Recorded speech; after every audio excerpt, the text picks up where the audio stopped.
Welcome to Wisdom of the Bible channel. The story of David and Goliath is well known. A young shepherd with a sling and a stone defeats a giant warrior, but Goliath's death was only the start of a larger, darker tale. Goliath wasn't alone. He had 5 brothers, part of an ancient lineage of giants. Their stories are hidden in scripture, like pieces of a forgotten puzzle. Goliath was a fearsome warrior from Gath, a Philistine city. He belonged to a race of giants called the Rephaim, known for their massive size and strength. These weren't just tall men. They were a dangerous bloodline with a legacy of power and hatred. Goliath's 5 brothers, equally terrifying, carried this same heritage. When David killed Goliath, it sparked a war of vengeance, as his brothers sought to destroy Israel's hero. The Bible hints at these giants through scattered verses. One brother faced David in battle, but it was one of David's loyal warriors who defeated him. This moment was so intense that Israel's people begged David to stop fighting on the front lines. They called him the Lamp of Israel, fearing his death would plunge the nation into darkness. Before entering the Promised Land, the Israelites faced many hostile tribes in Canaan. Among them were giants, some standing 10 to 15 feet tall and as wide as 6.5 feet. These massive figures, like walking mountains, included King Og of Bashan. His enormous iron bed was built to hold his giant frame. The Rephaim, one of these giant tribes, lived in Bashan, a region between modern-day Jordan and northern Israel. Their size and strength left a lasting mark on Hebrew stories. The Rephaim, sometimes called mighty men, appear in verses like Deuteronomy 2:20, 21, and 3:11. They were known for extraordinary strength and height. King Og, a Rephaim giant, was a legendary figure, his size and power unmatched.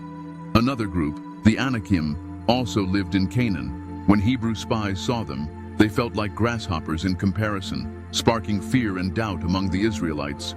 Under Joshua's leadership, the Israelites fought these giants in fierce battles. Many giants fell, but some escaped to places like Philistia, Mesopotamia, or even Africa. These survivors inspired legends of giants across cultures, from the Middle East to Europe and the Americas. Stories of colossal beings appear worldwide, suggesting a shared ancient memory. Goliath's brothers were part of this fearsome lineage. One, named Lami, was struck down by Elhanan, son of Jair, in a battle with the Philistines. His spear was as thick as a weaver's beam, a tool too heavy for a normal man to wield. This detail shows Lami's immense size, likely around 10 feet tall, maybe even taller. Another brother, Ishbi-Benob, also a Rephaim descendant, targeted David directly. His spear's bronze tip weighed 13 to 15 pounds, and his new sword was forged for a giant's strength. During a battle, David was exhausted, nearly defeated. But Abishai, his nephew, stepped in and defeated Ishbi-Benob, saving David's life. A third brother, Saph, was defeated by Sibbecai the Hushathite in another Philistine war. Like his brothers, Saph was likely 9 to 10 feet tall, a brutal warrior of the Rephaim. Another giant, also called Goliath from Gath, appears in 2 Samuel 21:19. This wasn't David's Goliath, but another warrior, possibly named after the same city or title. Elhanan, son of Jair, defeated him. His spear, like Lami's, was compared to a weaver's beam, suggesting a similar massive size, around 10 feet tall. The most striking giant had no name but was unforgettable. In 2 Samuel 21:20, he's described as a man of great stature with 6 fingers on each hand and 6 toes on each foot, 24 digits in total. A Rephaim descendant, he fought in Gath and likely stood taller than his brothers, perhaps the most fearsome of all. His unique appearance would have inspired both awe and terror.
Hello, dear viewers. Thank you for watching our channel, Wisdom of the Bible.